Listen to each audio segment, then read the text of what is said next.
আবু সাইদের রক্তের দাগ না শুকানোর আগেই উত্তরায় মুগ্ধসহ নিহতের সংখ্যা বাড়ছিল ক্রমাগত। 18 জুলাই 2024 এদিন জুলাই আন্দোলনে দেশের ছাত্র জনতার উপর সবচেয়ে বেশি হত্যাযজ্ঞ চালায় ফ্যাসিস্ট আওয়ামী লীগ। বিক্ষোভ আইনশৃঙ্খলা বাহিনী টগবগে যুবকদের মাথা বুক টার্গেট করে চালায় গুলি।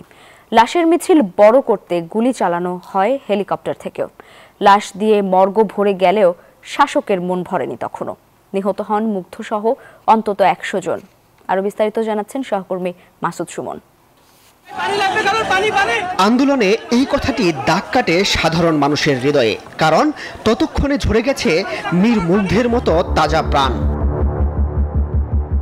সকাল থেকেই যুদ্ধক্ষেত্র ছিল যেন উত্তরা। আন্দোলনকারীদের উপর ভারী অস্ত্রের গুলি, টিয়ার সেল, সাউন্ড গ্রেনেড ও সিপিসির মতো যান নিয়ে ঝাঁপিয়ে পড়ে আইনশৃঙ্খলা বাহিনী। তাদের সাথে অস্ত্রসহ যোগ দেয় ছাত্রলীগ, যুবলীগ সহ সরকারি দলের সন্ত্রাসীরা। মুগ্ধর মতো প্রাণ ঝরে অন্তত 30 জনের। এদিন সকাল থেকে মিরপুরের বিভিন্ন পয়েন্টে সশস্ত্র অবস্থান করছিল আওয়ামী লীগ, যুবলীগ, ছাত্রলীগ। সকাল 9টার পর মিরপুর 10 নম্বরে এই গুল চত্বরে ছাত্র জনতার উপর ঝাঁপিয়ে পড়েন তারা। চলে মুহুর মুহুর গুলি, পুলিশের গুলি মনে হচ্ছিল একটি যুদ্ধ ময়দান। সেদিন 1টা নাগাদ এইখানে ছিল নিউজ 24-এর টিম। সংবাদ সংগ্রহ করার সময় তাদের উপরে গুলি চালায় পুলিশ। আহত হয়ে আমি সহ নিউজ 24-এর ক্যামেরা পার্সন।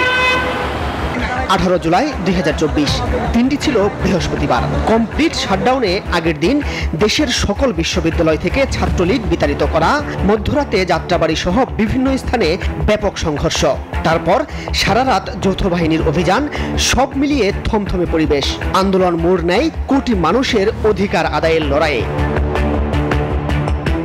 সকাল 11:15টায় বাড্ডায় ব্র্যাক বিশ্ববিদ্যালয়ের ভেতরে কাঁদানে গ্যাস ছুড়লে বিক্ষোভ ছড়িয়ে পড়ে দাবানলের মতো। মাথায় বুকে লক্ষ্য করে পুলিশের গুলিতে বাড়তে থাকে মৃত্যুর সংখ্যা। ছাত্র জনতার সাথে সরাসরি সংঘর্ষে জড়ায় পুলিশ। এবার ভারী অস্ত্র দিয়ে সরাসরি গুলি করে বিজিবি। সাথে ছিল সশস্ত্র আওয়ামী লীগ সরকারের রাজনৈতিক কর্মীরাও। যে বড় স্বজন হারানোর বেদনা, অভিনয় ভালো করতে পারতেন উনি।